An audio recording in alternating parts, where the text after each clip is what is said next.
Уже второй день врачи из Национального исследовательского центра сосудистой хирургии имени Бакулева ведут прием маленьких пациентов. Среди приезжих специалистов – кардиолог, врач-узист и аритмолог. К слову, большинство болезней проявляются поздно, и такой консультативный прием поможет своевременно их выявить и оказать лечение. Сказать так, что врожденный порок – это приговор, нельзя.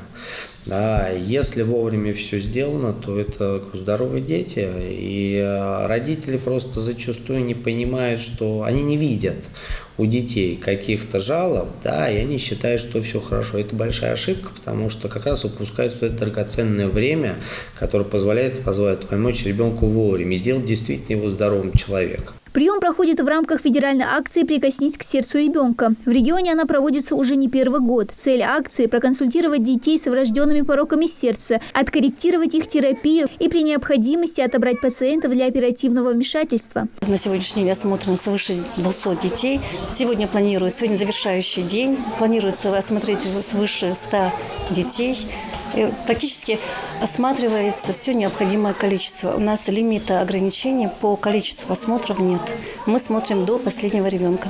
Благодарность медикам за оказанную работу грамотой от правительства региона вручил исполняющий обязанности министра здравоохранения Магомед Башир Балаев. Он отметил, что приезд таких специалистов для врачей нашего региона – это возможность обмена опытом и знаниями, не выезжая за пределы республики. Это для нас очередной этап обмена опытом между нашими специалистами.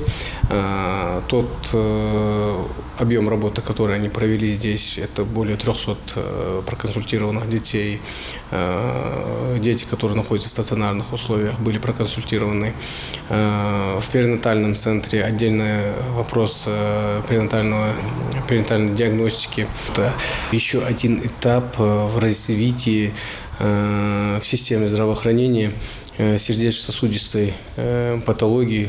Для Алексея Заграя это уже 4-й рабочий визит в регион. И для него, как для врача, приятно видеть положительную динамику пациентов. Большинству детей, проходивших прием и лечение в центре Бакулева, не требуется повторных оперативных вмешательств. Отметил врач грамотную и слаженную работу ингушских медиков. На оперативное лечение, которое нуждается в ближайшее время, это всего-навсего 6 или 7 детей, это за первый день.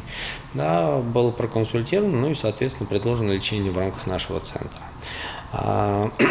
Поэтому это тоже показатель работы как пренатальной диагностики, да, и ваших служб, то есть хорошая выявляемость и своевременность, да, лечения.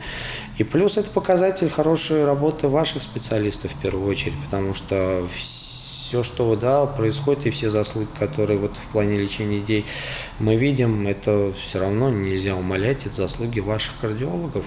После награждения врачи вновь продолжат осмотр маленьких пациентов. Самых тяжелых направят на лечение в центр Бакулева.